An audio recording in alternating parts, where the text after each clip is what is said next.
Welcome, everybody. This is the, why does it say assignment 3 up here? Good question. Why it says that. Obviously, it's not assignment 3, it's assignment 7. This was the challenge was to do the shot in with one light without compositing. It's almost an old way of shooting these days, but it's still a valid way of shooting. It just adds, it doesn't mean that you can't do what you've done in the past with digital. It means that you have another tool to add to your arsenal. And I was just flipping through these and some really, really lovely photographs. I'm going to, anybody want to comment? Anything you found out when you were shooting with one light?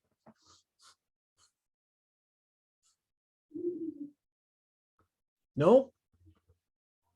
Well, it was quite a challenge, to be honest. Good. Good.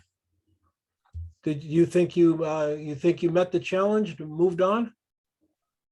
Well, I hope so, and I put everything in that I learned about the last 7 weeks. All right, very good. We are going to do Giannis first because he is in the middle of a shoot. Thank you. He's probably hiding in the break room going, I have to take this call. I am in the studio right now, actually, yes. And they are waiting for me. All right, let's get Giannis up here. Well, you tend to set the bar pretty high, Giannis. Oh, thank you. Yeah, I was challenged by you, actually. You said I couldn't do that without blending. But you know, I didn't say you couldn't. Okay, I didn't say you couldn't do this. I knew you could do this. You know, you and me are very old to this stuff. We started with film and without blending, we can manage that. With one light, you learn everything. You learn where the subject need to be. You do indeed learn everything. Yep. Yes. Well, you know, there's so many lovely parts of this this image. Not the least of which, of course, is that your star here is just beautifully lit here with the highlight of the saw. This I take a big softbox or a big scrim. You'll see next. Okay, just beautifully lit here. This is this is cool coming across here. We got a little gradient across the front. There are gradients everywhere. Do you see that, folks? The gradients keep the eye moving. And then this little area here where it's like light is coming from behind here or something is just really, really, really interesting how one light can do all of this through here. Love the highlights through it. That and the composition is beautiful, just absolutely lovely. Oh, thank you. And the photo right there on comments is the photo that actually came out of camera. I just removed, you know, the spots where the cards were glued because I reconstructed that from the beginning, from the previous assignment I did. I took them off and there was a mess when I glued them back in, and that's why I had to remove those spots. Yeah. But actually, it's what I got from camera. Yeah, and that's fine. That's fine. Any Photoshop like that, that's just fine. Wow, and great shot. And thank you. And the BDS you'll see next is where the light was a big softbox next to. It was so close that couldn't get into my lens. Yeah, those images are from my mobile, my phone. So the first one is from above. If you remember the previous shot with 3 bottles I did, I took them off and I did a V upside down there and sprayed with a gold spray. I sprayed them. I waited 2-3 hours till to get dried, but it didn't get all the way dried anyway. And I wanted that way to because I didn't want to use a lot of reflective cards around, and I used those corners that was outside of my you see left and right. And I had that reflection on the photo just below. I didn't like that, so I use a black card there to block that. Yep, right Yeah. here, that card Yeah. is adding this Yes. darkness, and it creates this such an interesting Yes. transition Exactly. point right Exactly. on the bottle. Yes, exactly. Yeah. Okay. Yeah, it's looking at this work, and I know you're going to know what I mean. It's almost a little nostalgic. Yes. It's how my chromes looked. You know? Yeah, it's I liked it. Yeah, I like it a lot. Good job, Giannis. Now Thank you, Don. Thank get you. your ass back in the studio and get to work. Yeah. Okay, thank you. They hear you, you know. All right, my friend. Take care. Okay. Goodbye, guys. Thank you very much. Beautiful. Joseph Cosentino. Hi, Don. How's it going? Really well, Joe. This is beautiful. Thanks. Now, you're not normally the guy I think of as shooting one light. Right. I've been. You converted me. Yes. When Joe first started working with, I think he used like 19 lights, if I remember right. It was maybe 20. 9. Yeah. Lots of lights, and slowly taking them away. And I think achieving this, I mean, this is beautiful, this little soft shadow here. All the texture in this is amazing. And it's a great composition. It's really fun, Joe. What's your surface? Slate. Just a slate serving dish. Okay. Picked them up a long time ago. Yeah. One thing you could do, this is not to make it better. I'm just thinking that whenever I look at a picture, I think, what would I do? Right. I would pull this highlight up. You know that technique that I use. You Right. know it. Mhm. I'm talking like one brush. That's it. Boom. One Okay. time. There, and there, just to get a little more of that feeling of that top light. Okay. That top back. But that's great. I love the texture and the spoons and the stuff. Super job. Yeah. Simple. Yep. The white card on the right side. Yeah. That's a different layout, but Yeah, same very thing. nice. Very nicely done. Thanks. I'm gonna say this out loud. More like this. More like this from you.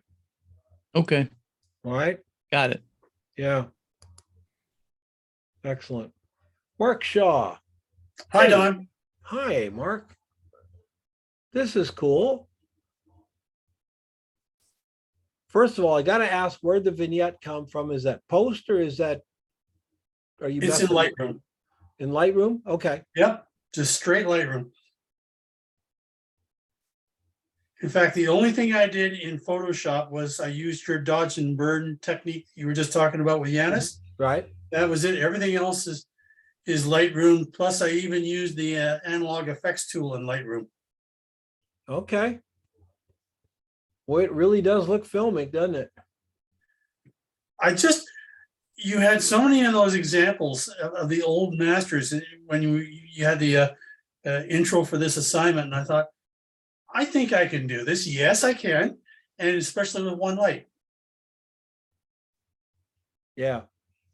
Well, it's I'm going to look at your behind the scenes. You've got to have a fill over here somewhere, right? Yes. Okay. Look what, this is just little subtle things always get me going about photography. I mean, we've got the book titles going here, and then we got the book leaning there, which creates a shadow. But as we come around this side of the book, we just have enough detail in here that we can see it, and it falls off that little soft gradient here, right in a little harder gradient because it's closer to it. It just has a lot of a feeling of dimension. Then adding the unironed, very rumpled background just gives it so much texture to the background. And I like it. Thanks, Don. Yeah. This is good. Let's look at you behind the scenes. Okay, so is this Translum? Yep. Yep. Translum, and oh, this is great. This is great for those of you not seen this technique before. Notice Mark has his softbox very close to the translum here and very far away from it here. What he's creating is basically a softbox with a gradient on it. It's going to be, this translum is going to be brighter than it is here. And so the light source itself is gradient, and it became, there's nothing glossy in the picture for us to see that gradient, but believe me, it makes a difference in the shot. All you have to do is to set it up obliquely to the scrim softbox, do a shot, and then angle that softbox and do the shot, and you will see the difference in your photograph. It's pretty cool what you can do with it, which is why I advocate scrims all the time. Really good job, Mark. Thanks, Don. Really good job. Murray. Hello. Hi.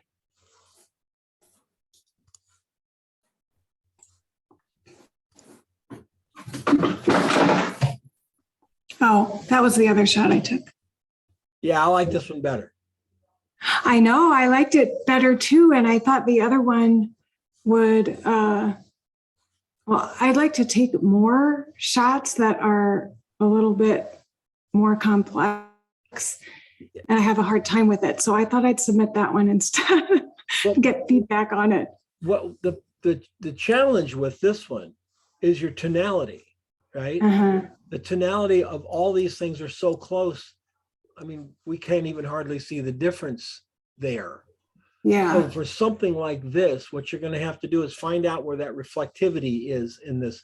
And there is some reflectivity in it. Use the bowl of that reflectivity, like to get the lighter side here, darker here, right? Mm-hmm. It's reflecting the light. And then make sure your dark background is back here and your light background is back here. So it's going to take some angling and finagling, but laying it down like this is lovely over here. That's a shot right there. You can just cut that right out and keep it. Uh-huh. Because your tonality is so pretty here. We've got shadow against light. We've got light against shadow. Do you see that?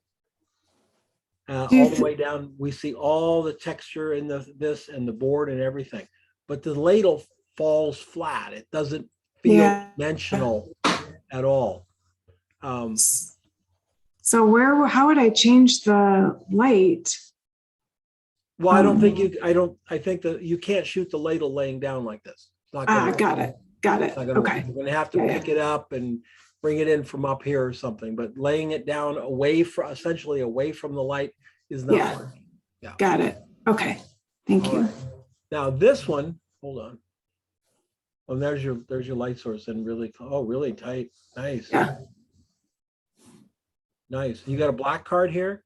Mhm. Perhaps a white card, maybe here, just to get some light back into the bowl here, angled away from your forks here. Because remember, this isn't really going to bounce light somewhere. It's going to give the inside of the bowl of that ladle something to reflect. Uh-huh. And gain some more reflection in there to bring it above the tonality of the wood. Could work. Okay. You could try that.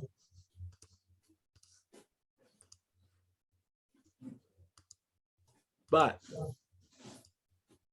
this is beautiful. This is just remarkable. Thank you. I like that. I like that too, but it was so close to the first one that I entered of the vase and the flowers the first week that I thought. Yeah, that's okay. It satisfies that. This is just lovely. This will make a beautiful print. Absolutely stunning. You didn't put a fill card over here. No. And so you have a dark shadow here, right? Yep. But the beautiful thing is you maintained that edge. It didn't blend. There's still an edge there. That's really nice. That's really, really nice. So, you could have put a white card over there. I think the white card would be okay, but this is even more special. So I love it. And it also, by not filling from this side, it gives all the texture to these brushes. All the way Mhm. around. Really nice shot. Thank you. Yeah. Are you a pro? Oh, no, Oh, okay. I'm a beginner. I'd make this into a postcard Mm. for marketing. Yeah. Really All well right, done. thank you. Really well done. Yes. Bob Royer. Morning, Don. Hey, Bob. Yeah. How you doing, man? Good, good, thanks. Wow. This is just gorgeous. I grow succulents as well. I Yeah, don't have any that look like that. When it gets to be July here, our succulents start looking a little peaked. my wife has about 3 or 4 bowls, and it was a shot I was going to do anyway, because I really like the arrangement. I absolutely love the shot. I think it'd make a great poster. Make an awesome big print. Thank you. I just this, even the fact that, wow, got all of this in here. I'm gonna venture to say you've got a pretty large light source. It's a 2x3 softbox right up Right up to it. Yes. in front a bit. Have you ever done this kind of lighting before? No, You'll do it again? yes. That's just damn cool. Just absolutely beautiful.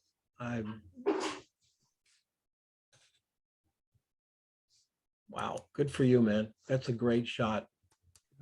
I'm going to print it for sure. Absolutely. Absolutely. Print it 48 by 48, you know. It is a square, right? Looks like a square crop. It's 4x5. Okay, yeah, cool. Beautiful. Thank you. Wow. Steve Pamp. Something about this one light thing has got you guys going here. This is lovely. Steve, you here? Steve.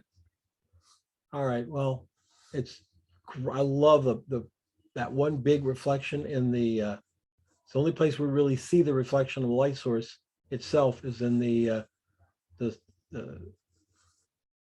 whatever it's called, the sand thing there. You see a little bit of it here, but everything else is just a response to that big one light. Texture, detail, little bits of things here. And the other thing that happens with one light, it just, it just feels natural to us. And I don't want to venture to say, well, it's like in our DNA, but maybe it is. We are really up until the ability to create light, which is really not that long ago, and they haven't been using lights for movies for more than maybe 60 years, 70 years. Maybe more than that, maybe 80 years. And before that, humans saw one light. That was it. The sun. When the sun went out, they had a candle. When the candle went out, they had a lantern. That was it. It's a one light world. And now when I look at stuff like this, it just has that sort of very like you've come home feeling, a very nice feeling.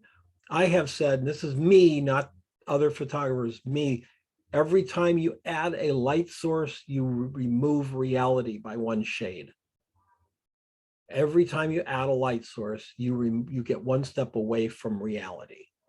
So, and that's not counting a hair light that happens in nature. I'm talking about you add a special light, it's away from reality. You add another one, you add a grid spot and all that stuff. Not to say that that's bad at all. It's a neutral statement, but you take yourself away from reality.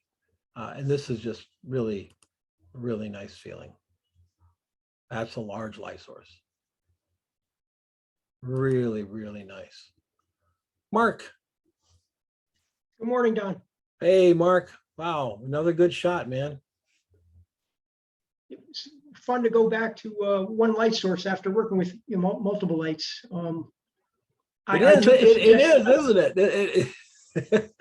Yeah, I mean, still life in the last probably, what, 10 years? More and more lights keep getting added. And it's, you almost feel like, oh my God, I'm back to the 60s with this stuff.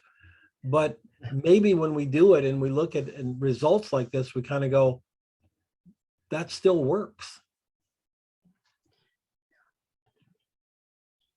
I definitely took your suggestion about, bringing that light source in close.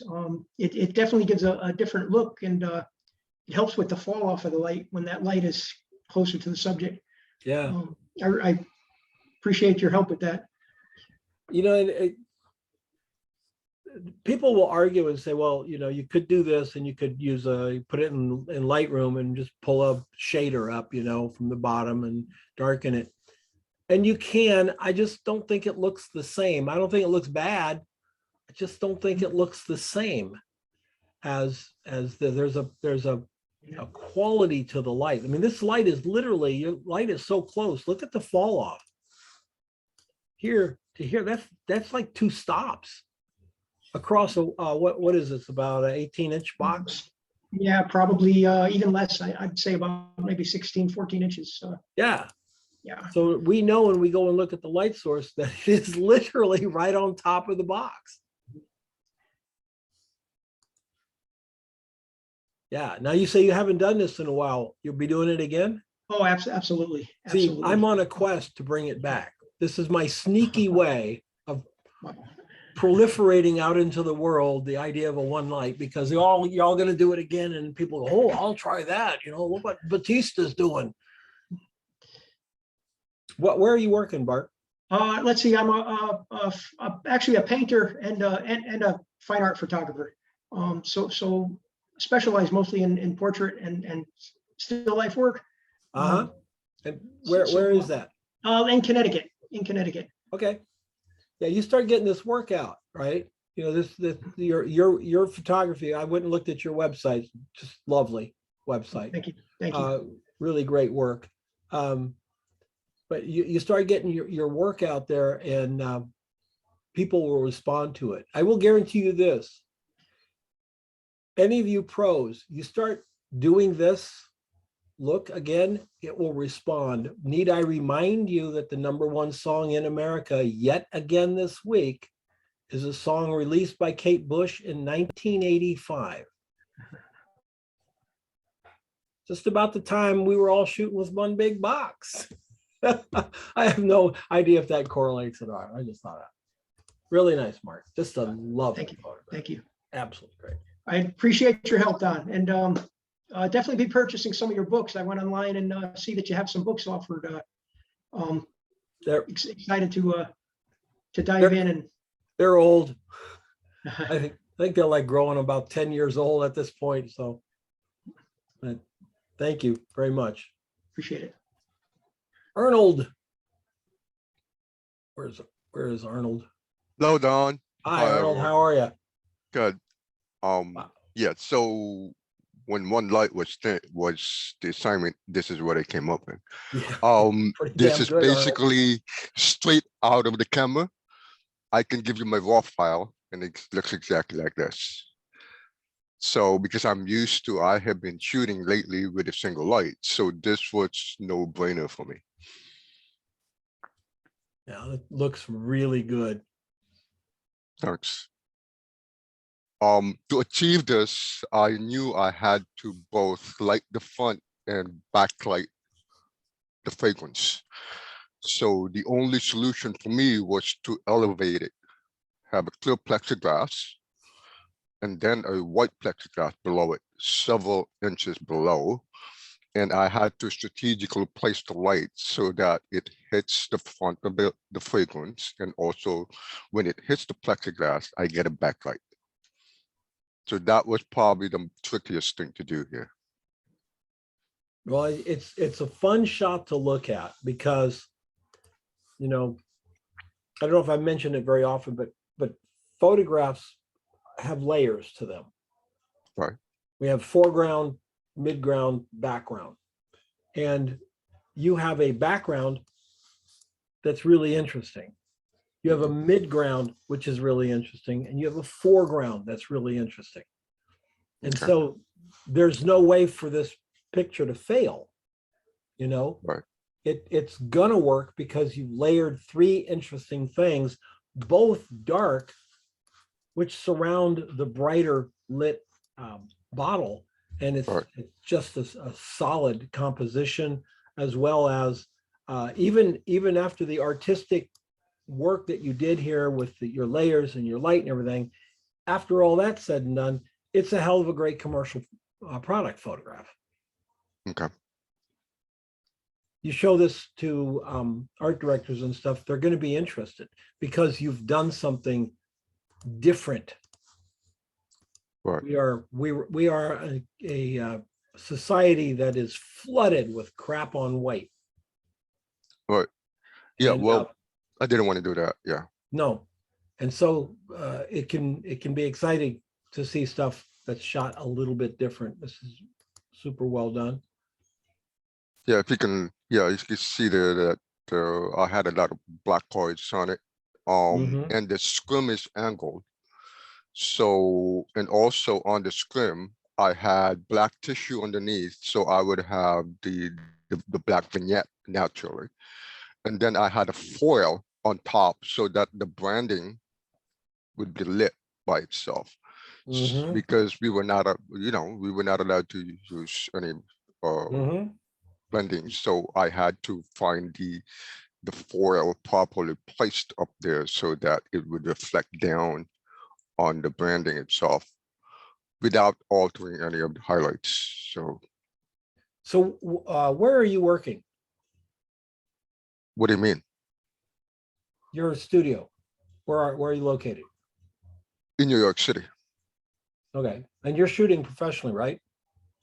Well, not for this right now, because the way I started is I'm an event photographer. So I do events, I do weddings, not this. I only did this during COVID. I've never done Wait a any minute. You only product did what? I mean, the photography? products, during- no, the products, tabletop. I've never done tabletops before COVID. Tabletops is not my thing, but Yeah, it it's is. something I had to do when COVID shut down. Yeah, it's your thing. You're damn good at it, Arnold. I didn't know that I was, Well, you are good at it. Yeah, get that book out there. Get that Okay. book put together. If you need help, let me know. All right, thank you. Yeah, absolutely. No doubt. Just no doubt. You should be being paid for work like that. Lawrence Kelly. Hi, Don. Hi, Lawrence. It's so soft.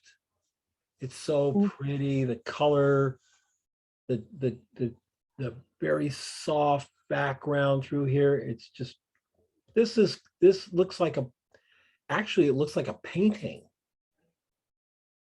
which is cool. Thank you. Now, did you do anything in post to mute the colors or mat them down a No. little bit, or? No, not at all. The only thing I did, I took 2 photos and I stacked them. It was mostly for the flower at the back, which was not in focus. And I cleaned up all the dirt, but otherwise, no, I didn't do anything. I guess, agreed with my meter this time, and he was right. I love this really subtle gradient you've got going across here. Little bit darker on the side the lighting is coming from, and a little bit lighter on the side that the shadows are on. It's Yeah. very subtle, but it really works to pop the color and this, if there's anything that about this particular image that stands out to me, it's this leaf, how this leaf just holds so beautifully away from the light, and yet that leaf just holds perfectly. That's really lovely composition, really, really cool. Thank you. Big light source, black card is that black card, a little bit of white sneaking through, or just black card? Yes, Yes, no, so I have this foam core and I just put the black card up to the edge of the vase. Uh-huh. So I did like a checkerboard lighting. So you have the soft box on the left, which is feather. So I use the side to darken that part. And on the other side, the foam core to lighten a bit of the background. And the black card to keep the shadow on the ball. So just a little bit of this white foam core sneaking back in here for this leaf. The leaf and Just the a background. tiny Yeah. bit, because I mean, a little bit right there, but we don't, this is cool because we don't have that feeling of a fill. It doesn't feel like a fill, and yet it is filling just a little bit, just lovely down through here. This is a well-crafted photograph, Lawrence, Thank you. Thank you. well-crafted. And Dang Hang, are you here? Yes, Okay, I see you asked a question. Do you see what happened here? yeah. Mhm. Okay. That card's just kind of keeping all this white from just lighting everything up and putting a big highlight here. Just a little bit of it sneaking in for that green, and also keeping some light on the back here. And you've got a flag back behind your So translum here, keeping the light off this side of it, right? that's the edge of the softbox. Because Okay. the softbox is feathered, so Okay. I use the side of it as a flag. That'll work too. Use the edge of the softbox, sure. Beautifully done. Thank you. Ding ding. Look at Yes. this. Hi. Oh, Hi. your light's right on top of it, isn't it? Yes, it is. Very nice. Wow, it's so bright, open, and airy. Yeah. To be honest, because when you said for this assignment, one line, for me, because I'm such a beginner, I only know how to use one line. Multiple lines, I will have a hard time using multiple lines. Well, that's fine. That is just fine. You did a great job with this one light thing here, no problem. The other thing I didn't want anyone to do is I didn't want anyone to take 12 exposures and put them together. I wanted whatever the struggle was with making the photograph to be answered in the making of the photograph rather than the post-production of the photograph. That doesn't mean that I think that's a better way to work. Not at all. It just forces us to be a little more deliberate in that single shot. When you're doing compositing, you have to be very deliberate in many shots. But when you're doing it like this, like I believe it was Arnold said that you had to get that little foil to get right on top of the label. And that's old school. That's literally hours sometimes getting that right piece of card cut, because we didn't have Photoshop. If we didn't get light on that little knob or that little thing, if we couldn't reflect light in onto it, we were in big trouble. We had to figure out how to do it. And that problem solving is good for the brain. This is just a really nicely done photograph, Ding Hang. Very well done. Thank you. Real clean. Got your stuff up here. Did you do any without the white cards? I did, but it look on the right side, looks very, because in the dark, looks very dirty. Okay, so it was, yeah, so there was, okay. Yeah, I would have advised you to do one without this card and just this one back here. I did that and then- too. I start with the big one. And yeah, I was just deciding, how far away from the lemons, how far I should put the white card. I was moving back and forth. In the end, I feel I like, because I wanted to have a very clean, like a very summer look. And So you did. I- Yep.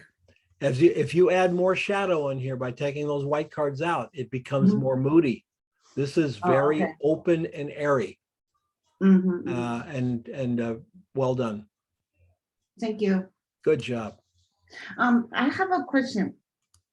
Because when I was playing around, I have a lot of elements. I'm playing around the lights and side, back, up. I tried a few different positions, but when I put on, sometimes, one time I tried on the right, on the left hand side, and the lamps are very close line. I get the light to the left so bright, too bright, just seems it's not overexposed, but it's so bright. We are talking about angle of incidence, angle reflection. If you put this softbox back here like this, Mhm, the light's going to come down on the top of that lemon here, which are waxed, right? yeah. And it's No, going to just come, water. and then you put water on it, which makes it wetter and even more efficient. And that angle there is the same angle as your lens here. So what you're seeing, it's not bright, it's glare, and it's reflection. You're seeing the softbox reflected off. Now you put it to the side. So the reflection of the softbox coming onto the lemons is going over here, not into your lens. So if we clean this up right here and we go back and look at the shot here, we see the highlight up here, but it's not focused on the camera. We're just getting some residual here, which looks very nice. You move it back behind and you're going to get the whole top of this, or this thing is going to be white. Right, yes. Now, so finding that angle is exactly what you have to do. And figure out, where can I put it? Imagine this was a canned ham with a shiny metallic top. It gets harder and harder and harder. And the client says, well, I don't want any reflection on the top. And you're thinking, well, how do I light it then? You have to find that thing. And sometimes you have to put something in front of the light just to get rid of the glare on one of these things, So yeah, no, you did it right. You just got to find it. Thank Find you. that spot. Yep. Paul Furland. Yeah, hi, Don. Hi, Paul. This looks good. This looks like one of the assignments from Project 52, as a matter of fact. Trying to tell a story a little bit. Yeah. Yeah. Well, one of the assignments in P52 is to shoot a fictional ad for a florist that specializes in custom florals, not prepackaged. And so, you've got to have clippings and scissors and twine and stuff in the picture to help remind the customer that it's handmade, not delivered through FTD. This looks really good through here. And the way the light is coming in, it looks like a window, it looks like a big window. That's a big scrim. Yes.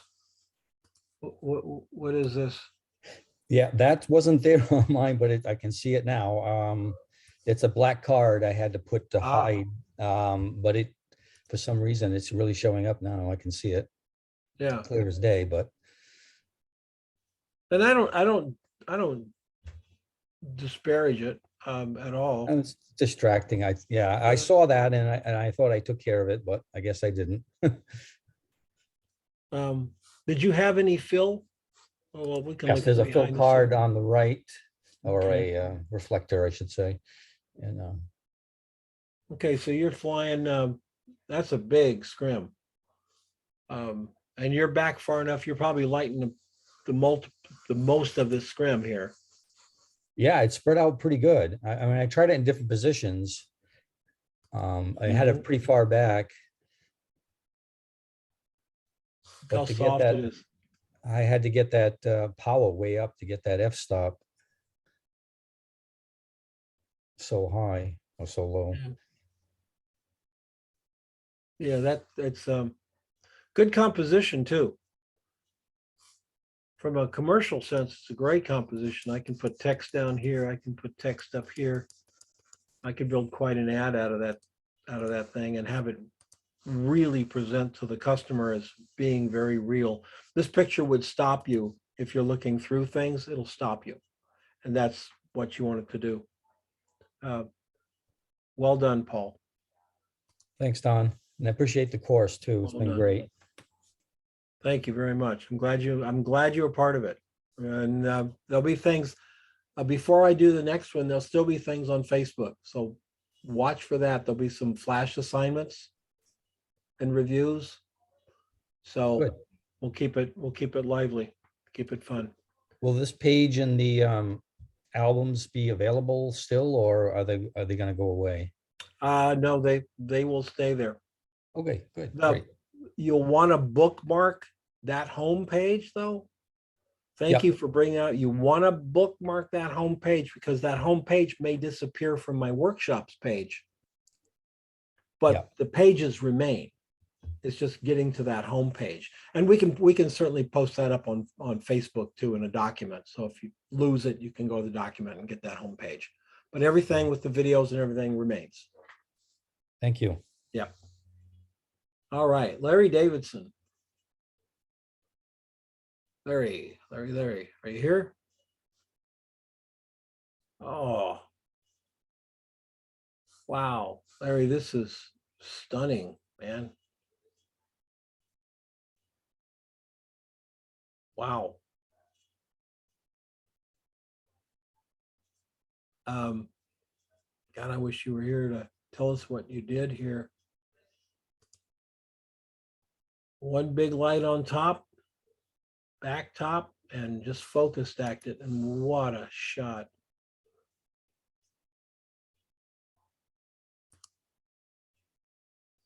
That's really great, Larry. I don't know if Larry, if you get this, let me know. I don't know if you're a professional photographer or not, but this is really quality work. By the way, those of you who live in New England, I'll give you a heads up. If Arnold doesn't get his book together and get it out in front of people, I will be visiting New York with a 2x4. All right, Judy. Hi, Is, Don. this is really lovely. Thank you. Nice and simple. What we see here is a reflection of the light source. Right.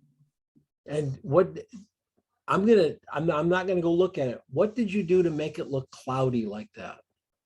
You know, it's a big light. I used a homemade scrim and it's double scrim there. There's some paper in front of the scrim. Okay, so it's the mottling, M-O-T-T-L-I-N-G, modeling of the paper that we're Right. seeing.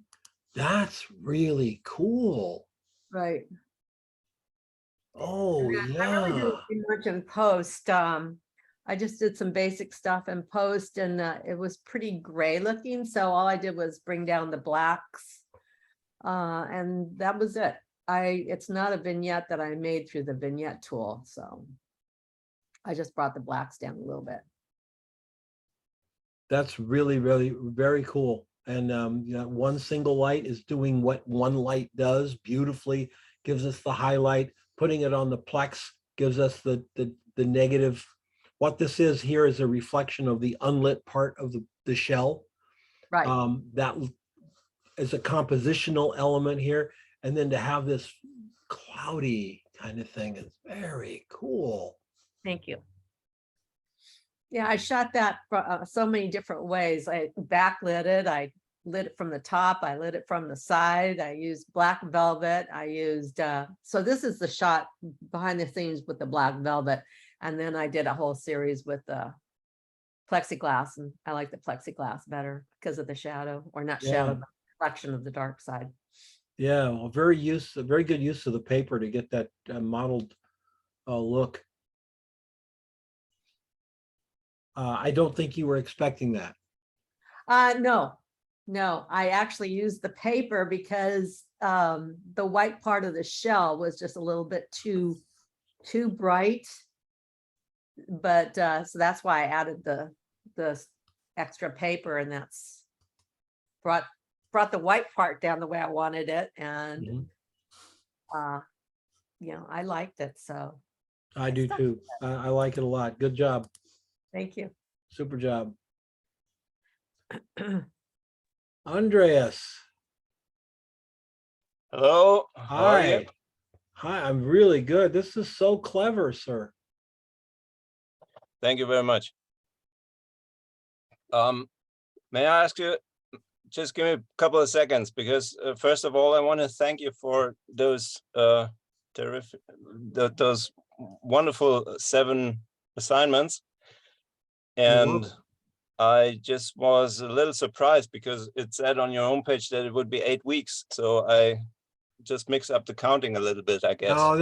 It's I'm pulling old classes that I did in the past and fixing them up for this. But yeah, there's no way it can go into 8 weeks, because at this time next Saturday, I will be in the middle of the Navajo Indian Reservation, and they ain't got no internet. So Right.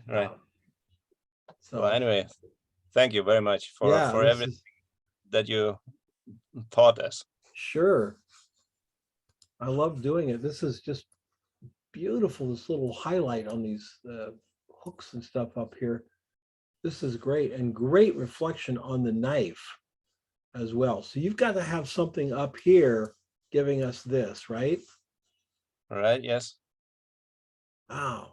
And this is cool. The rough edge Of the slate. Yes. of yeah, because the rough edge reminds us of a knife cut, you know.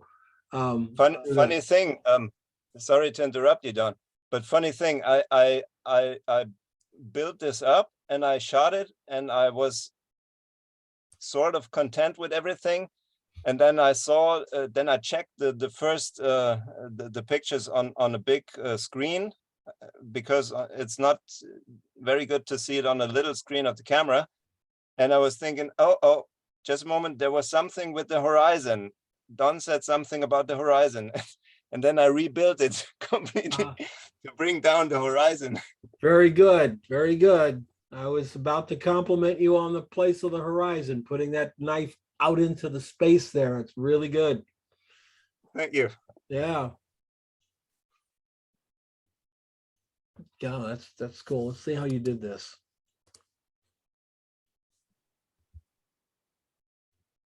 Ah, okay. Yep. This you know what this reminds me of? This reminds me of when I talk to people who do quote natural light, right? And what they mean by natural light is they don't take anything with them. When I do natural light, I got a whole grip truck. I got white cards, I got silver cards, I've got black cards. Natural light to me doesn't mean nothing. It means working with the ambient, the sun, shade, etc. And you know, you've done one light here, but through technical, you've got essentially a second light here, got another light down here, you know, that type of thing. That's what we do. There's our one light. Everything else we do down here is fine. It's fine. You can fill it. You can add a little pop with the silver, and I can see you've figured out exactly where to put this silver bounce to get the highlights on the chain. Yeah, thanks to the modeling light of the flash. Yeah, helped a lot. Yeah, if you don't have a modeling light on your flash, folks, it's really, really tough. And again, I'll remind you, you can pick up one of those little bitty LED flashlights if you're using speed lights, and Velcro it right on the top of your speed light. And now you've got a modeling light. Now you can see where it's aimed. And that'll help you a lot. This is really well done, sir. And Thank you the very way much. you're handling the knife, the reflectivity and the knife and all along here, is there something missing here? No, that's actually that's supposed to be there, since it comes with a, I don't know the English word, the thing you put the knife inside, you know. Oh, a scabbard. Yes, and this has a little leather band on top, and you pull the leather band through this hole and sling it like over, so the knife won't fall off, you know. Oh, very cool. Yeah, really well done. Thank you very much. This is great. This is oh, ladies and gentlemen, there's a whole lighting class right there in one shot, one picture. But about 3.5 hours work. Yep. Super. Are you Thank you. a pro? No, I'm not a pro. I'm doing that's something I had to think about. I'm photographing since I'm 12 years old, and I used the most of the time I used to do slides with I used to have a Nikon FA film, old school camera with, and I used to work with slide films, you know, for the simple reason they were the cheapest I could afford then. The local dealer had about packages with like 12 rolls of film for an affordable price to me. So I was kind of forced to use the slide film. And I pretty much learned to to force myself to think about how will the final image look, because I only have this one shot, because it's a slide film. I can't do anything with it. I'll hand it over to developing, and I want to have a good slide. So I need to learn how to like do the exposition and stuff. All commercial photography, color photography was slide film. I would say the amount of commercial work done on negative film would have been maybe 8%, maybe even less, 5%. Some fashion shooters would shoot color neg, but in the studio, it was color transparency all the way. And the thing about shooting color transparency, and this is not to brag or anything like that, but I will tell you this, you can't miss it. You can't miss the exposure, because that's the sheet of film you expose. That's it. With a negative, you can miss the exposure by a stop and a half or 2 stops, and they can fix it when they're making the print. With the transparency, you got what you got. And so you're just, what you're saying, what Andres is saying is right. You learn how to use that film. That's why so many photographers, they get one film that they liked and they'd stay with it. They wouldn't have 50 different kinds of film in their bag. They'd have 1 or 2 that they knew. I never exposed Kodachrome 64 at 64. I exposed it at 50. The same with Exochrome 100. I exposed it at 80 because I knew if I exposed it at 80 and I put my meter right here, I knew it was coming out. Of course, then you had to worry about whether the lab was running hot or cold that day, and all the other little inconveniences of shooting film. But yeah, well, the reason I asked is this looks like a pro setup to me. If Thank you very showed much. this to me, I would not doubt that it was a pro setup. So thank you. Yeah. So much. Thank you. Yes, sir. Norm. Morning, do you hear me? Hi, Norm. Yeah, how are you doing? Good, well, good, thanks. How are you? Good. You got your light up close, we can tell, because it's brighter here than it is here. That's the natural fall off of the inverse square law, or also known as ISL. And so that's one thing that helps give dimension to the photograph. Yep. Your highlights are nice and big, kind of a classic in a square composition. Might be a little hot here, Norm. Yeah, I think so, yeah. But maybe bring that down in Lightroom a little bit. Again, I think the transformation between my screen and Facebook and Zoom does seem to change things a lot, but I agree. I think it is a little hot there. Yeah, well, Facebook just crunches the ever-loving heck out of your pictures. So sometimes they crunch them and the high ends go up. So how close is your light, sir? We'll take a look. Pretty close. Yeah, and I think it's actually closer than it looks. That's a camera phone shot there. Sure. That tends to spread things out. Sure. Did you do any without the fill? Yeah, I did. Mostly what I was trying to do with the fill was just to get a little bit on the top, but of course, the way I've got it there, I've also got some along the back. Yeah, what the fill is doing is it's see, we got that nice deep shadow here, right? Right. The fill is pretty much killing it over here, We're not really seeing that shadow. So one thing you can do is you've got your table here and you got your apples here. And you've got, right now you've got your fill sitting right down on the table like that, right? Yeah. So what you do is you move your fill up to here. Oh, okay. Okay, I see. So now that shadow is probably not going to be as affected as much by that, but you'll still have the light will still be filling in the tops of the apples and lemons, etc. Yeah, I hadn't thought of raising it like that. That's a good idea. I was the reason it's tilted there, you can see on the behind the scenes was exactly that, to try and keep some of that shadow there. But, I probably could have even just pulled it backwards. Well, see, and when you pull it backwards, then it goes global. It just darkens everything. Yeah. Eventually, you lose the reason of putting it there, right? But if you move it up or even fly a white card above these things, you can get, like with a little boom. Yeah. Well, like a white card, well, maybe more like this angle here, right on top of this thing. So the camera is going to, angle of incidence, angle of reflection, is going to see that light. Right. But that light isn't going to permeate down into the, so you can see how deep the shadows are here. Yeah, but that's coming from the room light rather than from the scrim.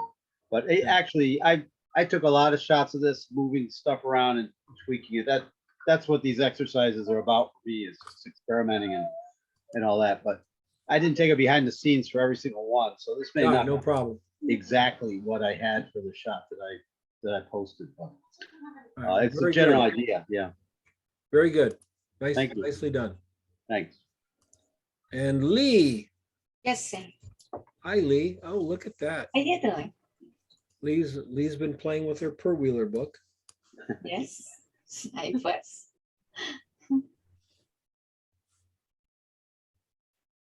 Really pretty. The only thing I'm going to say, Lee, is make sure this lines up perfectly. You're a little bit off. Do you see it? Yes, now Little bit off. A little bit off. Do you still have this stuff set up? Yes, I have And moving. go and get this so that this hole, this spout is dead center in the cup. You're going to have to bring your cup to the left a little bit. Just not even a half inch, maybe this 3/8. Yeah. You know, just a little bit, line it up. I love the bubbles. If you can get them just a little bit bigger, do that. How are you doing it, with a eyedropper or? Water bottle. I direct drop it and then I shoot several and did several bubbles, and then they get eliminated each of the time, and then we get a big one. Another thing you could do is bump the table from below. Okay. You get the ripples. Yeah. That could be really cool too. Yeah. Okay. Yeah. I want to see this picture You got it. soon on Facebook. Done. Because it's really, really clever, really well done. And that's the only thing that's off by just ever so much. And when you fix it, the difference will be night and day. Night and day. Absolutely. Thank you. Yeah, cool. Look how you did it here. You got your. So I have the big light, the biggest strobe, and I went into, I shoot top down from the, and I have big white car, large white car in the front. Up here? Yes, to highlight a little bit of the black cup. That's it. That's the only thing I did. Yeah. Yeah. No, everything is just, you're just poised right on the edge of greatness here. Move it over and wow, it'll just pop. Okay. It's good now, but it doesn't pop. And you know why? Because our subconscious is seeing that it's off, that you've created something that should be absolutely linear and you just missed it. When you fix it, everything will click and it will be almost like looking at a different photograph. It'll be that transformative. I guarantee it. Yeah, it's still there. I haven't moved anything at all. Good. All right. Nice. Thanks. Yeah. Tammy Bicknell. Good morning. Good morning, Tammy. How are you? I'm good. How are you? Good. Let's see your other one here. So I ended up redoing this. I put the second photo in the comments. Did you decide that having one in focus might be better? Yes. Good, because I think I agree with you. What the heck happened? And then on the second one, I was able to get a nice reflection in the knife. Yes. I did change that, but basically, and change the exposure. I think it's just it was way too shallow, the first one. So Are you using autofocus? Yes. Let me give you a little bit, everybody, a little bit of advice. When you're doing this kind of work, use your autofocus to find it and then turn it off, because you bump the camera and the autofocus will sometimes find something else to focus on. Starts moving around. I do all of this kind of work on manual focus. I'll use my autofocus to get where I need it, right? And I turn the autofocus on and I'll just go in there and you just basically lock that thing down. You're not going to touch it again. If you're shooting at f5.6, you don't have to focus between every shot. And yet I see people do it. They're shooting still life and they're focusing between every shot.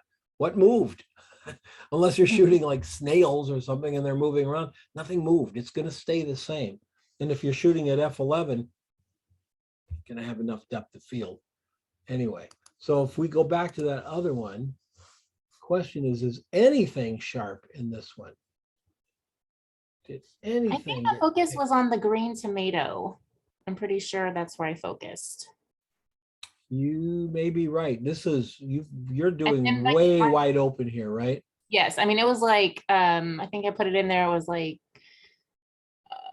gosh, really wide open. Like I think in my lens goes to like 2.5 or I can't remember. And what Yeah, lens I is put it? it in there on the setup shot, my exposure. It's on the setup shot for the first one. So that's my 50 millimeter f2.5. yes. You're down and you're down very, very close. So 2.5 isn't very much depth of field. Yes.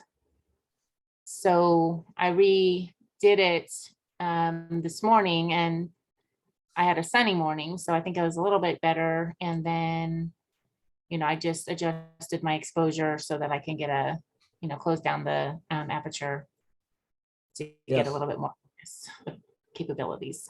Yes, absolutely. Question for Tammy. Oh, what kind of camera is this? What kind of camera did you use? I'm using a Canon 40D.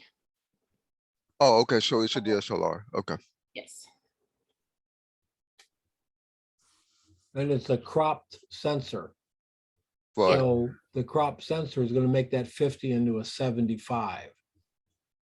So at 75 millimeters, essentially to get this thing, you're at a 75, you're even going to lose more depth of field, Tammy. So you really do need to be down around 8 to 11 for a shot like this. Okay. Okay. This looks really good because right now you ended up shooting at 6.3, right? I believe so. Yeah. So even at 6.3, we're losing the focus here. We got the focus back here, but we're losing the forward focus here. Okay.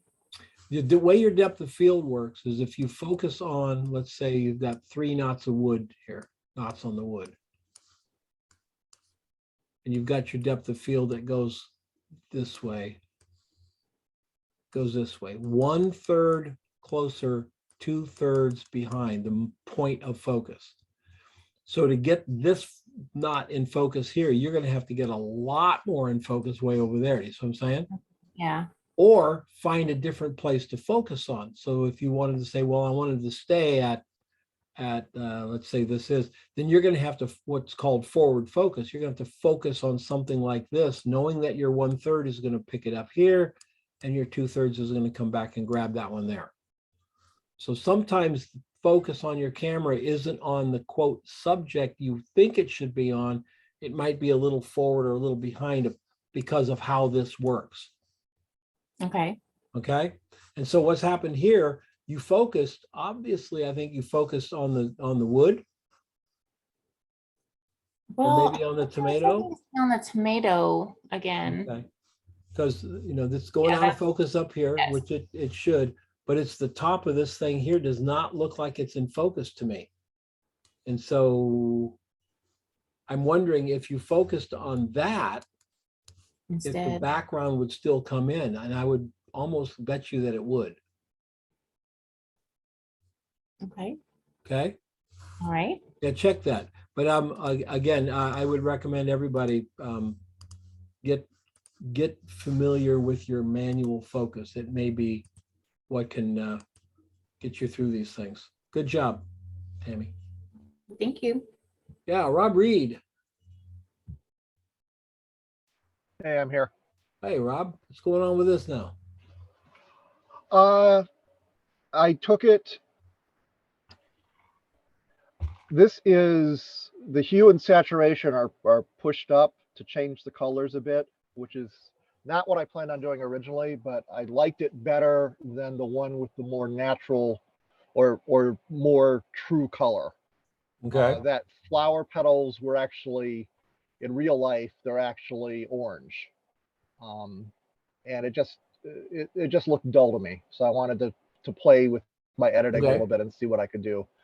It's not something that I normally do because I normally try to be a little more, true to the color that's there. Okay. Normally, I want to make sure everybody knows, normally I probably would have said something about this horizon, but because we have all the stripes in here, it doesn't hurt the shot. You know, it seems a little high to me. I probably would have put it down here, but this thing coming in here and coming in here, it's almost like it becomes a playful play on the visual here. You're slightly above, so this is a shallower U shape than this one. This is a little bit deeper, but that looks pretty cool. I would, if I'd been there, I would have said, we got to get rid of the water spots. I wasn't sure about that. I tried doing some cleanup in one version. And I wasn't sure. I went back and forth. So yeah, I can agree with you on that. Yeah. I did something on Facebook. I asked for some metal polishing things on one of my Facebook groups, on a old time drummers Facebook group. And so of course in my feed, I get these metal polishing things. So I ordered this metal polish. It comes in a little tube, not really expecting that much. I mean, I ordered it from Facebook. So, you know, it's like, oh my God. I got a ride cymbal that is like 60 years old. You can imagine this bronze ride cymbal, it's just dingy. I put a little bit on there and did it, and it looked like a brand new cymbal.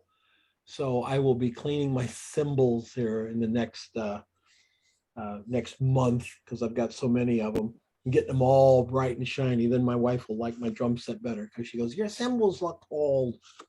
They are old. But that would just clean this up like unbelievable how good it works. This looks, I like the shot. I really do. I think the shot is kind of fun. Obviously your light is to the left and your fill is to the right, or am I backwards? The light's to the left, and I had a large poster board, and then in front of it, I tried a silver reflector. Okay. I was curious to see what the effect of silver would be instead of white. Well, as one thing that silver, the white will never match your main. Silver will come halfway between what the white and the main. You'll never get a bounce that's equal to your main. Even a mirror, which is as close as you're going to get, will never match your main light. It'll be a little, you know, you may have to use Photoshop to find the difference, because it can be extremely close.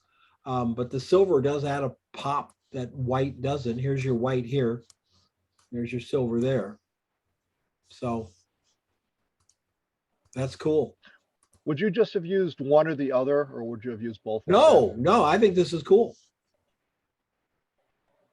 Uh, when I shot professionally, my white cards would look like this, but I'd have maybe a silver card in front here, little thin silver.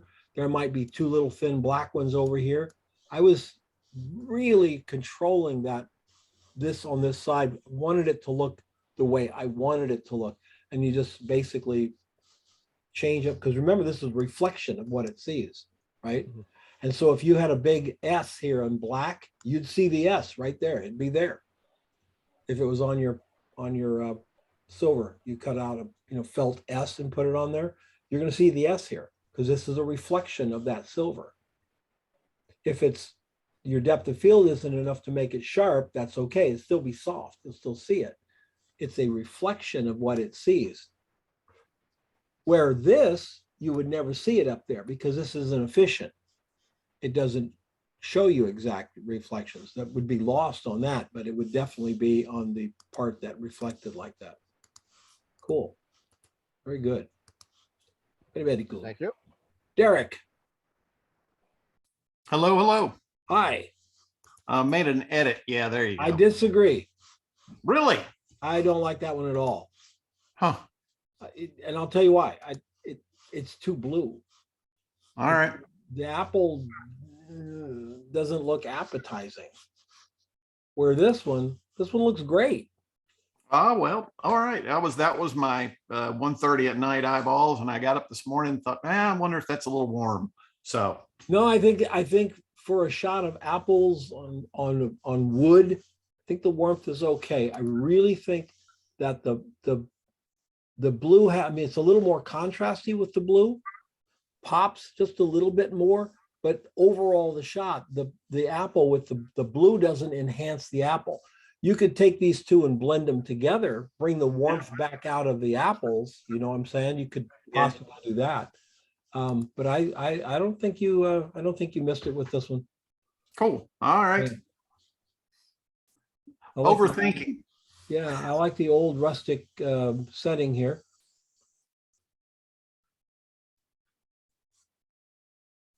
That looks very good, man. Well, thanks. It was a late night project. What is your?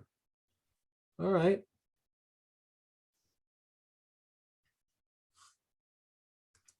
Now the question is, why is this going that warm? That's not actually a white towel. Oh, no, it's an old yellowed hand towel. It just dawned on me like, no, Don, that's not exposure. It's a dingy towel. It is a dingy towel. All right. Good. Yeah. And does anybody know if glycerin is poisonous? Because I ate that apple after I was done. No, it's not poisonous, but when did you eat the apple? Last night about 2 o'clock. You're okay. Yeah. I did wash it off. Glycerin can cause people to hang around the bathroom. Oh, for a little bit of time. I gave it make sure enough time has passed. I gave it a good rinse, but yeah. No, it's not. No, but glycerin is what they make Jello and jelly beans are essentially made out of forms of glycerin. So yeah. All right, good shot, Derek. Thanks. I like the very, like I said, I like the very at home feeling, that one light coming down. It really does feel comfortable. And you can see what I say, if you add another light, it takes reality away. Let's say we added a grid spot over here hitting that. And okay, it could it be cool? Absolutely. No doubt you could do some cool things with 4 grid spots on this, but it wouldn't look real. It wouldn't look homey, wouldn't look authentic. Yeah, this was supposed to be a visit to to grandma's house, to tell you the truth. Yeah, there you go. Works for me. Thank you, sir. Hey, thanks. Asantha. Hi, Don. Can Hi, you hear how me? are you? Fine. How are you? Very good.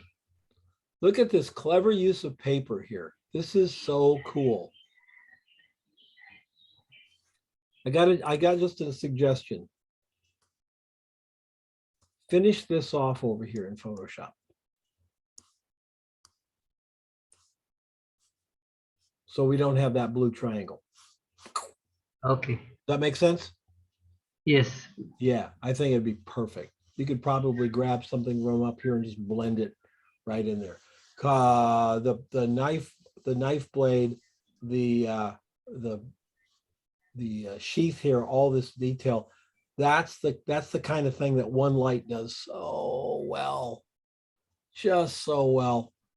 It's really lovely. Very, very, very nice.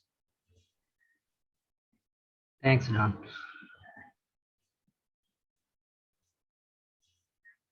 Man, that's some fancy work here. It's an ornamental dagger. How big is this, Asantha? Yeah. Could you give me a minute? I'll grab it. Sure. Look at behind the scenes here.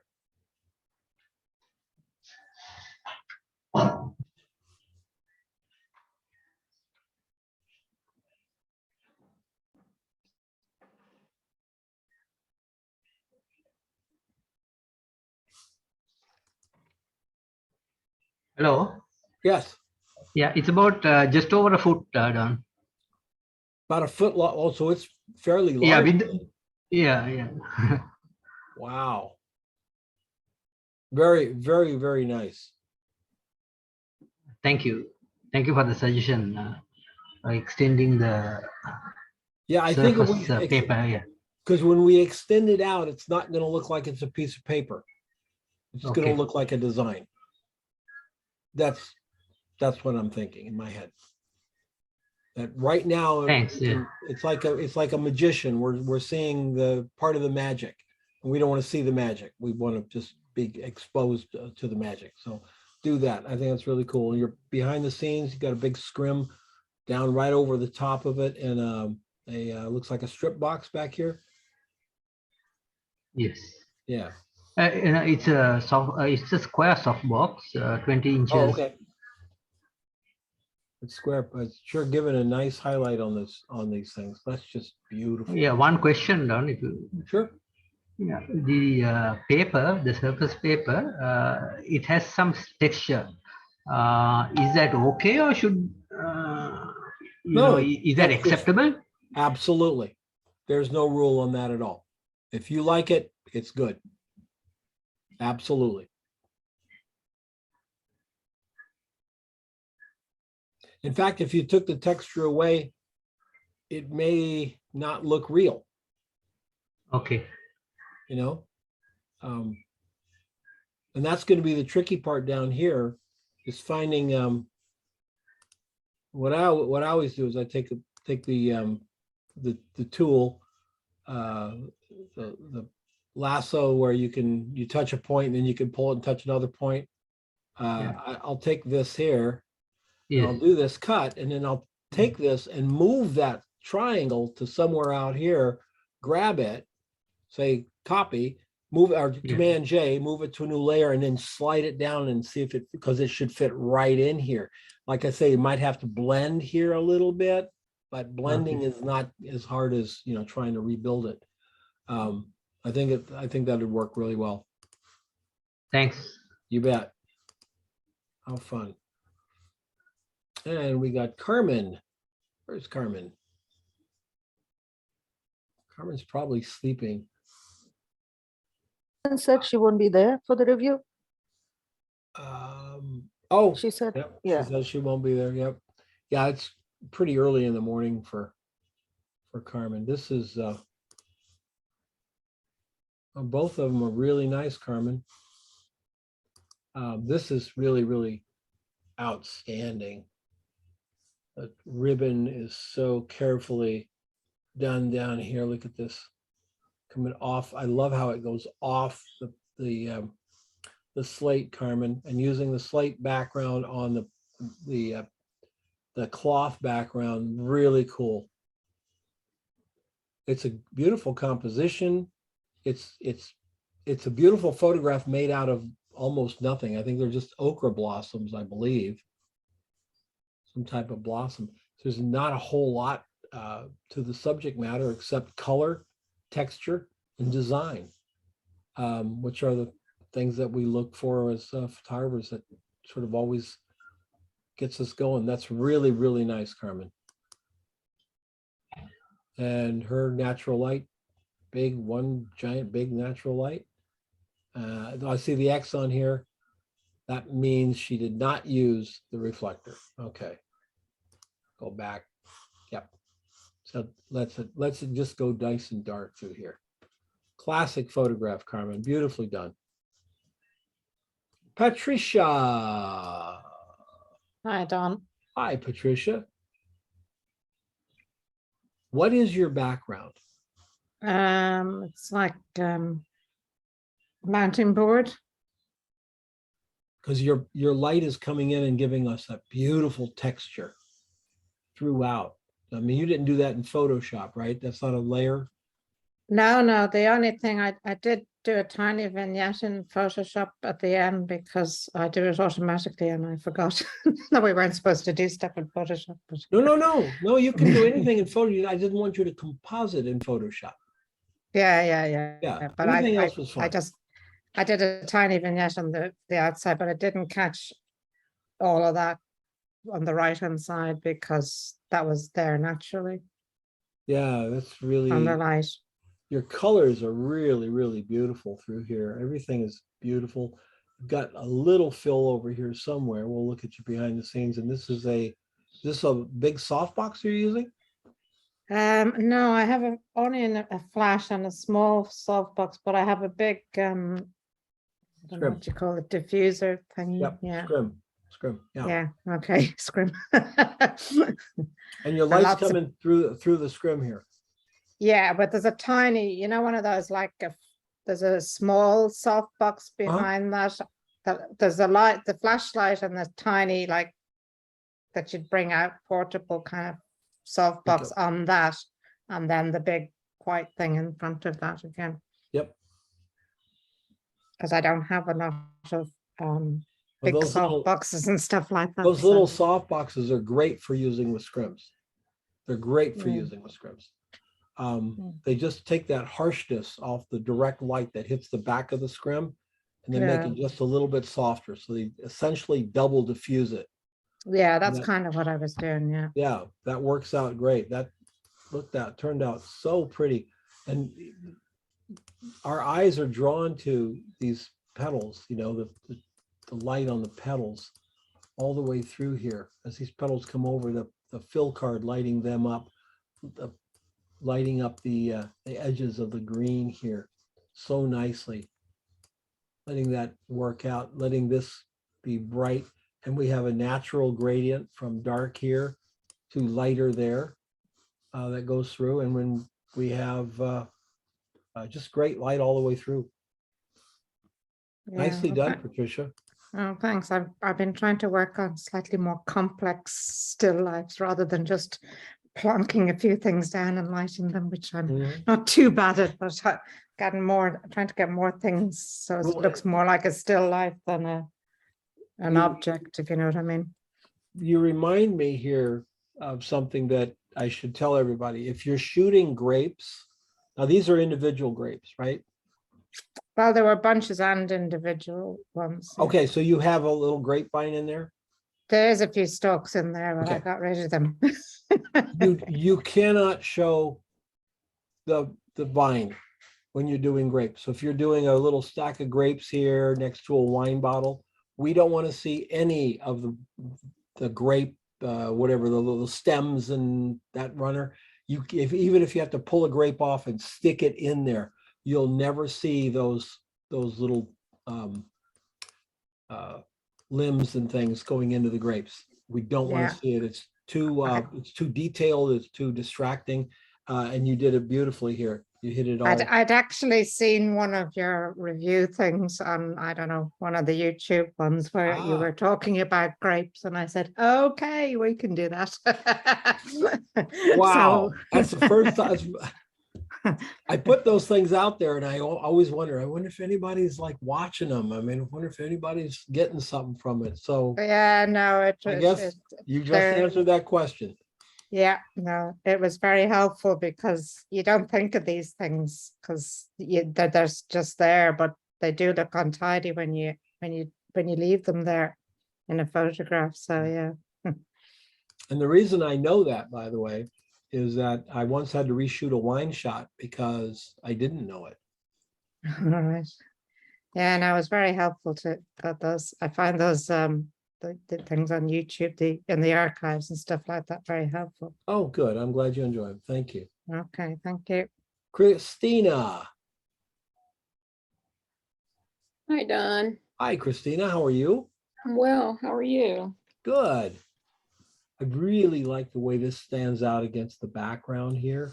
You've got a little bit of a gradient going here too, a little bit brighter over here than it is here. So that's a nice feel. The cup looks good. You brought your background right up next to your surface. So it has a institutional feel to it. That's nice. This is so much detail in here. Did you have a fill over here? No, I Okay, didn't. so you went let it go, right? Yes. Just Yeah. let it go. Okay. It's in front of a big window. So this is a window on this side? Yes. The color comes out good.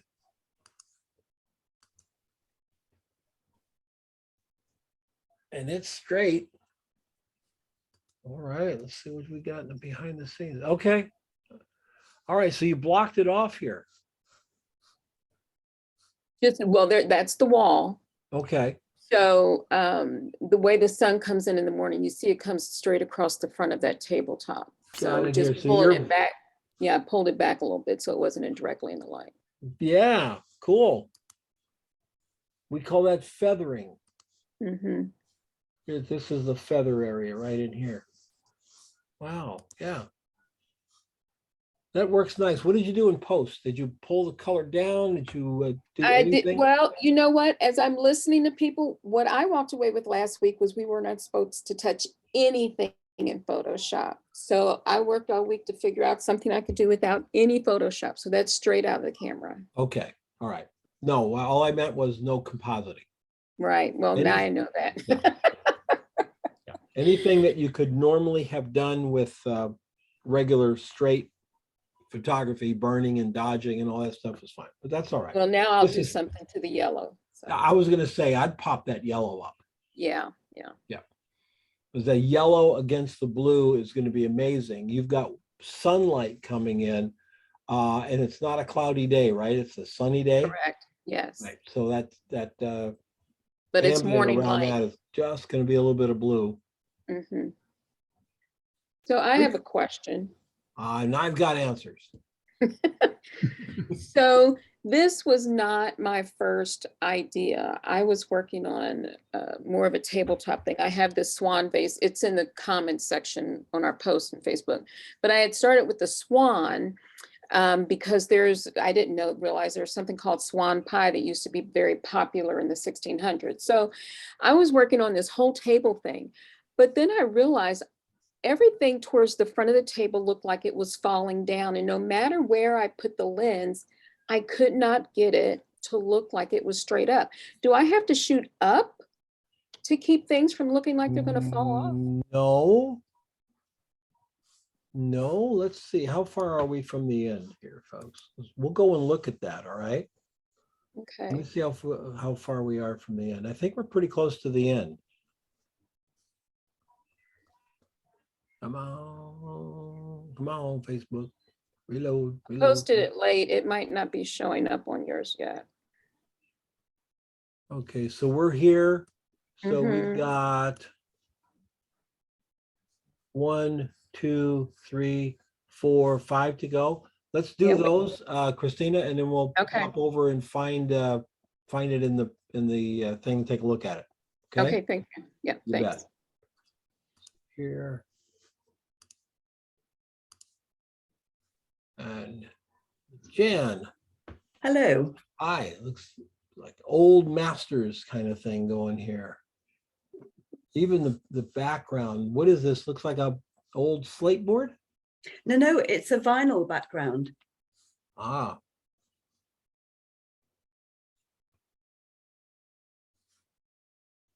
This looks, it really, it has an old masters feeling to it. I would have you bring up your yellows here. Okay. You just dodge those up a little bit here. I love the way you've got the lemon angled so we get all the light on the little ridges in there. That's so cool. This looks really good. We got the dark side. We got plenty of light to show it there. We got the light side, plenty of dark to show it there. The patina all the way through here looks really, really good. But it really does look like it's sitting in an old castle or an old building or something with light coming in from windows. I don't think it's window light. No. No, it's not window light. No. It's controlled light. Yeah, very controlled light. Look at this. So what's back behind? Oh, small speed light. Here we go. Double. Yeah, it's a speed light in an octabox covered in shower curtain, and then there's a reflector in front of that as well. Oh, okay. So we got diffuser. I beg your pardon, diffuser. Yeah, we've diffused the heck out of the light then. Coming through, and that's part of this unbelievable softness. I hope everybody can see it on your screen. It really does look like ambient window light in a castle, in an old home. Has that feel to it. I love the darkness over here. The control of everything in the picture is very good, Jan. Thank you. Yeah, let's pull those lemons back up, and you may think about warming it just a little bit. The lemons look a little cool to me. They may be cool. I mean, there may be a little green still left in the lemons here, but they look a little bit cool to me. So I'd probably bring them up just a little bit in warmth. Okay. In fact, the entire image could take a little bit of warmth. And I mean, really little bit, not. And how would you do that? Are you a Lightroom person or? Lightroom, yes. Yeah, at the top of your thing is your color temperature. Okay. It's above exposure. Yeah. Yes, I know what you mean. Yeah. Yep. All right, very good. Thank very you. good. Very good. Really fun. Alan Mason. Wow, Alan, this is just very cool.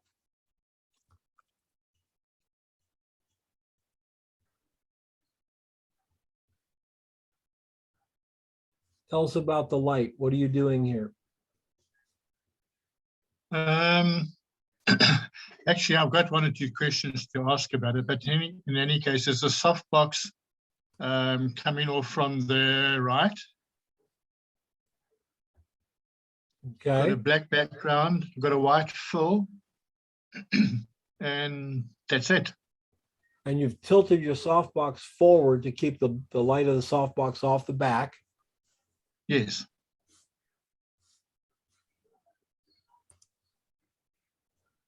It's so mysterious.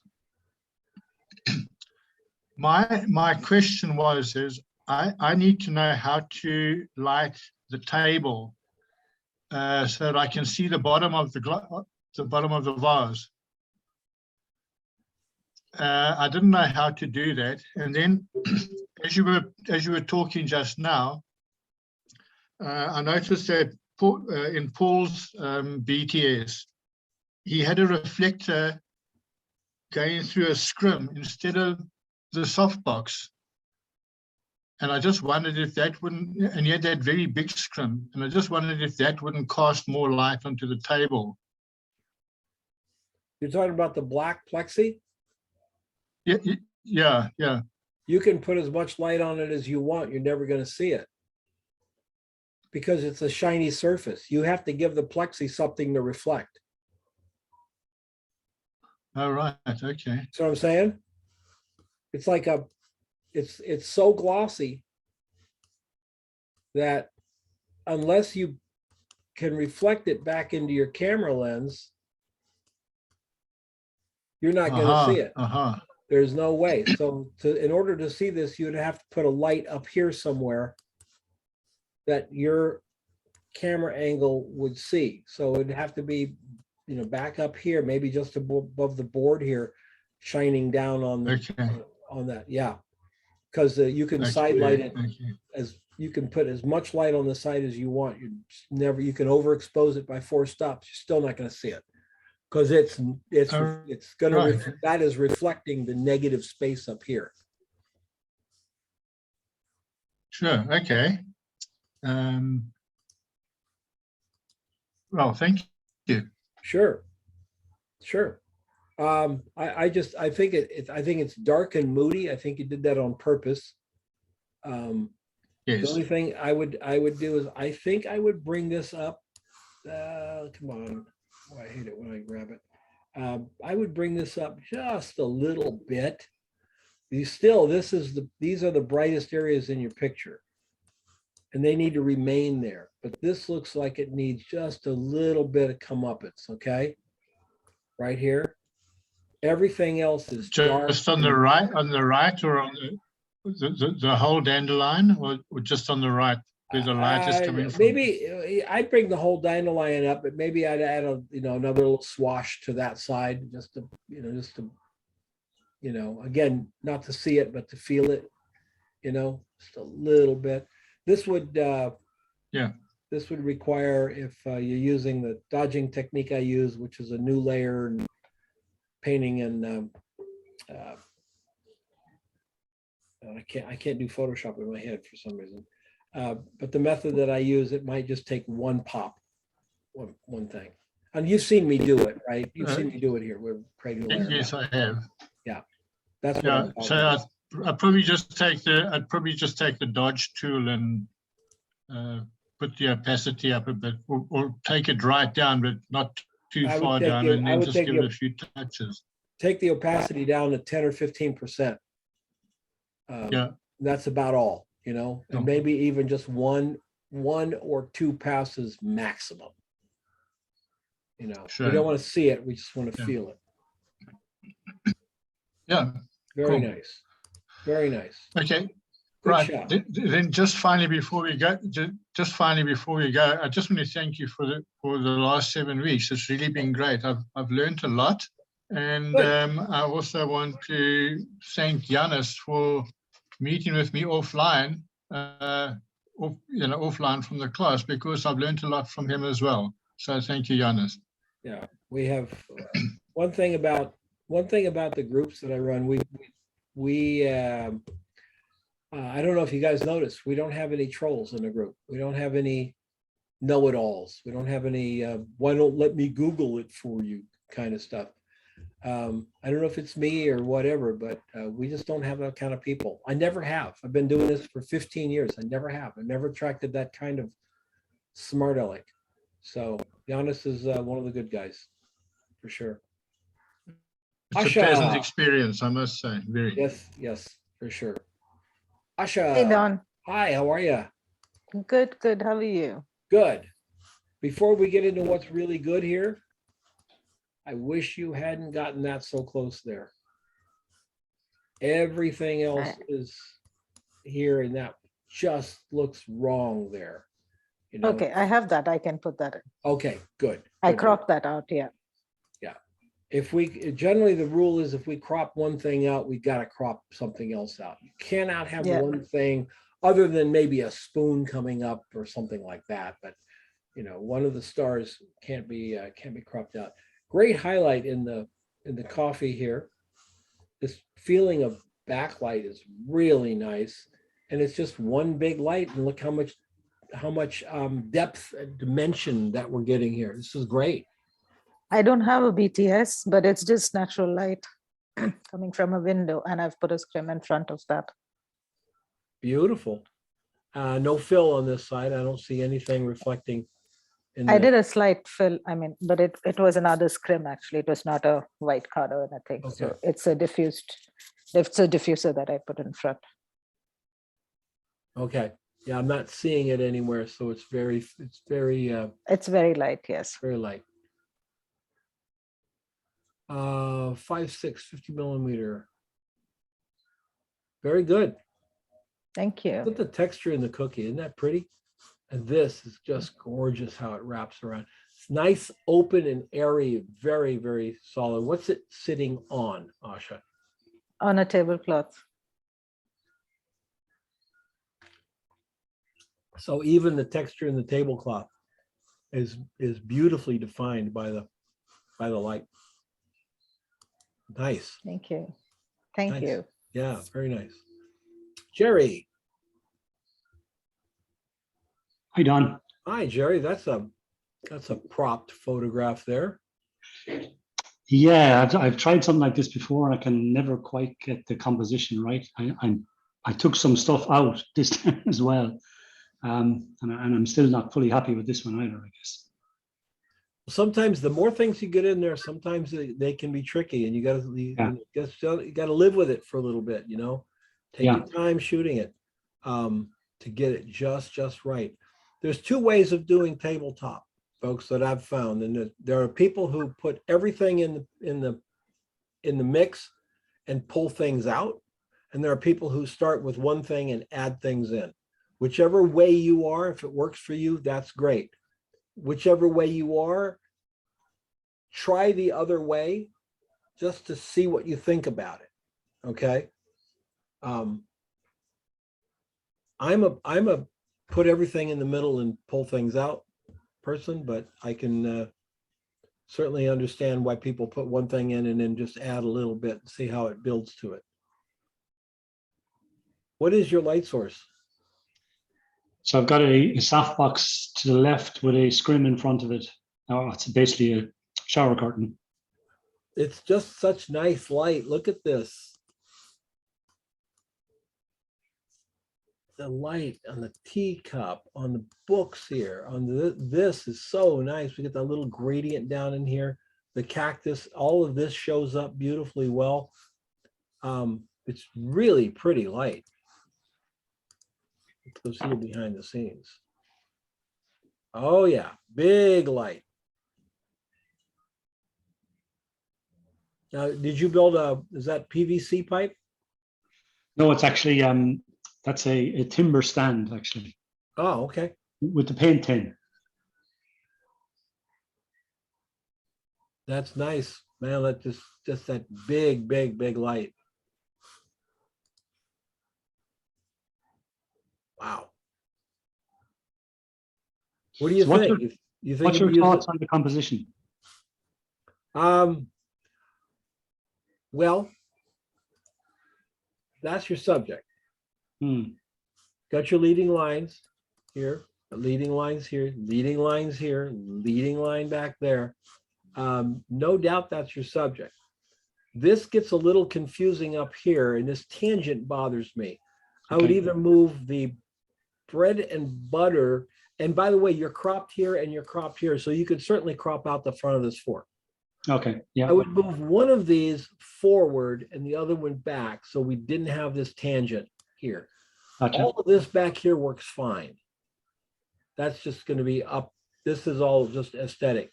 But having these two guys line up next to each other, that's what's kind of tough.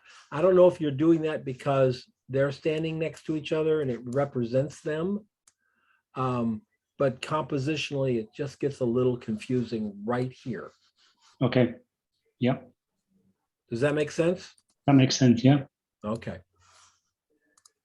Yeah, you got that. That's going to be a really nice shot when you work it out exactly the way you want. It's going to be a really good shot. Yeah. Just one last question, Don. In relation to the background, so I kind of let it go dark. Would it be work better with some element of separation? Obviously, a bit more difficult with one light, but it could be done. I don't like the word better. Would it be different? Yes. I don't know if it would be better. I really don't. I think maybe you could add a little spray back here, a little spray light coming up. Yeah. But that's gonna take a what looks like a fairly personal photograph Yeah. and commercialize it like crazy. Gotcha. Okay. Those little spray lights, boom, commercial, right? Ad. Or you could take, let's go back and look at your, this might even work better. Yeah, you've got a table here. If you Yeah. drop all this background stuff, you've got the wall, right? Yeah. And then just along the wall, real low, put a spray light low here, so that in your image, you just got a glow off of the horizon line. So right in here is just a little bit bright coming up through here. It doesn't have that half circle glow. It's just a little brighter coming from bottom up. In other words, we create a gradient of light. This is our edge here, light to dark right about there. And it's just a little bit of shimmer coming up. Gotcha. Yeah. And that's easily done, easier done with a speed light than a round reflector. You're gonna, take your speed light, put a black card that's about 8 inches on the top of it, so you're kind of controlling the flatness of that light, and then play with it until you get it just to where it's just giving you a little bit back here. Okay. Thank you. You bet. That'd be a finessing challenge for sure. Andrea. Hi, Don. Hi. How are you? Good. Chickpeas. Yes, I tried to get out of my comfort zone with this one. All right. Well, this is you can see that I got out of it. Yeah, this is a cool little product shot. Very good. Really well. Well, thank you. Good. Wow, you surprised me because I don't like it. It's a real different kind of. It's very commercial, Yeah, that's what I tried to do. Yeah, it's real commercial. There's certainly nothing wrong with that at all.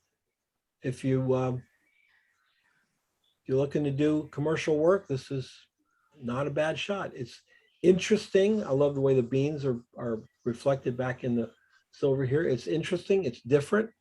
Yeah, there's no problem with that. What are you using for? Okay, great big old light to the back and letting it spill over with the reflection. So in the genre of commercial photography, this works. Now, if you want to say, well, can I change the composition? Well, of course, you could do all kinds of things to it composition-wise. But what you've done here is not wrong. And how can I do it better?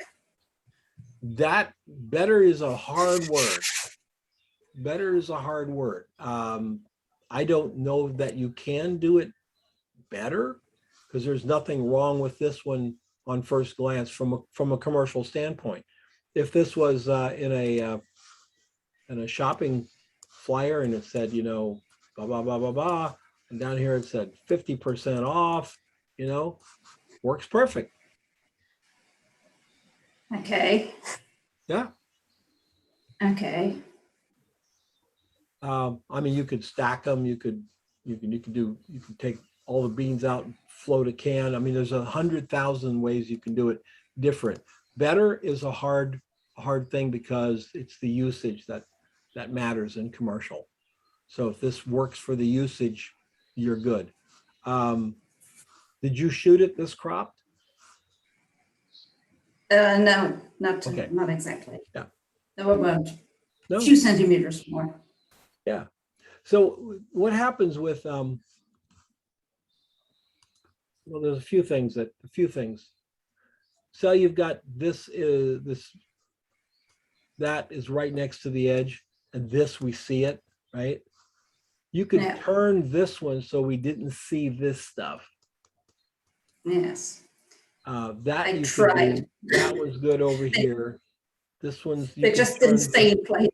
You got to use clay. You got to use I guess. beeswax Guess so. or something. Yeah. But those little things you could do, that would make it, in Yeah. my mind, better. If you Yes, yes, I turned all agree. those things right to the camera. Yes, of course, yes. But everything else looks Fine. Can I ask a question? Sure. Maybe if that background was a different color, would it make it pop more? Is it the Well, color of the it pops background? it pops pretty well, but where did you get your background color? Well, it's just colored paper. Colored paper? Yes, very simple art paper. Yeah, one of the things that I like to do when I'm shooting is to try to get set. I would take this brand color here Yes, and see if you could make the background be that brand color. Yeah. I tried that. I tried it, but well, I failed a little. Okay. It was. That's what I would have Run out done, of but time. also even if, because orange is a good color for food, orange or red, because green is a complementary color of red. Yeah, I wouldn't put this on red because red doesn't say appetizing. Well, that's why I said orange, but Yeah. something that had a little, something between Yes, and orange this and is red. this is a green product, so I don't know if it's good to put that on red because they are proud of making a biological. Well, I don't mean like a bright green red, but something product. that You had know? a red tone. Yeah, there's maybe go for that green there too. Yes. Yeah. Yeah. Yeah, cool. Very cool. Melvin, is Yeah. Melvin here? Yeah. Melvin. Hello. Oh, Melvin. Hi. Wow, old school. Okay. Yeah, they're about, I'd say they're about 15 years old. They got plenty of scratches on. Are these things like 4 feet tall? Yeah, about, they weigh about 60 pounds each. Yeah, I don't make them like that anymore. Those are really nice, man. You got that Kevlar cone thing going for them. I didn't, there's still quite a bit of dust on the rubber suspension part. I didn't want to mess with it in case they're a little brittle or dry or anything. Yeah. I don't want to touch them too much, but there's still a bit too much dust for my taste, especially near the floor there. I just saw it afterwards. I think on Amazon, I saw a product that you can use to spray these to help revitalize them. Okay. I believe so. I had a pair of Altec Lansing speakers here in the house that I never checked. I mean, I got them 25 years ago. And last year we were moving the shelves around and I took them down and all of my speakers had crumbled. They just, when I moved them, they shattered, just fell apart. So I never played we never played music loud. I imagine if I'd put on Led Zeppelin or something, it would just blown them right out into dust. But I had to go and get new speakers. That was very sad. Throw those away. Yeah, this is very nice. Nicely lit too, by the way. Your one light's doing a great job here. I love the shadow here, keeping it right in here. This is a fantastic possible ad shot. See how you did it. Yeah, perfect. You got, this was just slightly twisted to pick up this light here, or is it getting from the fill? What do you mean on the This right one, is this being lit from the reflection of the main light, or is it being lit from the reflection of the fill? No, it's from the main light. The fill was to sort of have a little bit of edge on the side of the speaker. Okay. That little, there's a little kiss Yeah. of light there on that right there. Yeah, man, that's nice. That's a beautiful shot. That goes in your book, Melvin. Okay. Absolutely. Where are you shooting? In my basement. Nice. Yeah. So you've got a high ceiling basement? No, unfortunately not. It's 7 feet 9 inches. All right. The camera stand is about 1/4 inch before it touches the ceiling. That's really nice, man. I'm using all the space I have. Like the camera is almost right at the back of the, I have a toolbox there in the back where I have all the grips, and there's about maybe 2 feet left. I can't really back any farther than that. So I Well, have to it's use not a 50 millimeters. It's not a high ceiling. It's just a little less than 8 feet, but at least it's not like the ones they have here in Phoenix, which are 6.5. Can't even stand You up. do feel like a prisoner when you're in there. This looks great. Nicely done. Nicely done shot. Super job. Okay, we were going to go back and look at somebody's shot. Whose was it? Me, Christina Miller. I put them back in there, so they should be at the top of your feed.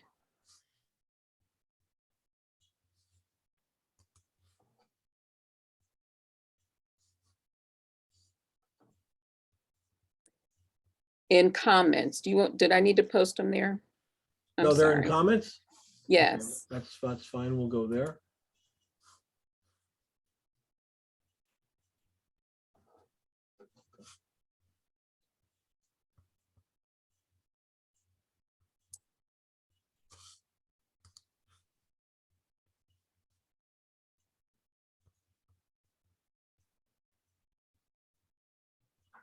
Okay, do you see the recent media on the right there? Oh, okay.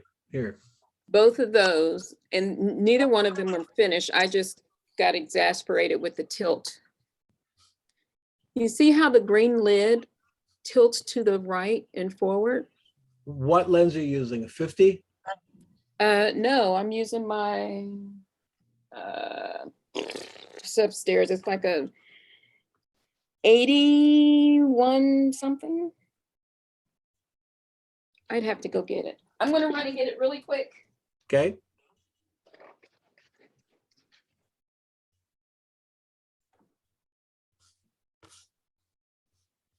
While she's gone, any questions? Not a question. I just wanted to say how great this class has been. I've learned a ton.